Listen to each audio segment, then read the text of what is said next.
For sexy back and toned arms exercises using dumbbells. Hello mga mi! Heto, for sexy back and toned arms exercise naman tayo gamit ang dumbbells. So kung tinatanong nyo kung ilang pounds yan, 3 pounds po yung gamit ko. Both. So meron akong 6 pounds. Medyo heavy na yan ha, lalo na kapag matagal mo ng hawak. Kung hindi nyo pa napapanood yung una kong upload na reels tungkol pa rin sa sexy back and toned arms na exercise, check nyo na lang po sa profile ko.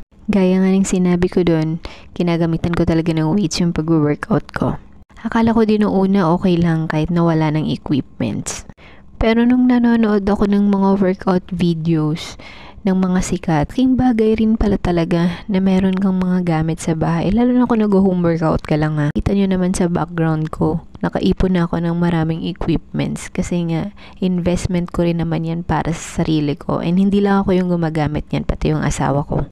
So itong ginagawa kong mga exercises is 12 reps or 12 repetitions by 3 sets. So 12 times kong ginagawa or 12 times akong nagka-count, and then 3 times kung inuulit yung 12 counts na yun. So, syempre, may rest in between for about 10 to 15 seconds. Yun lang. Thank you.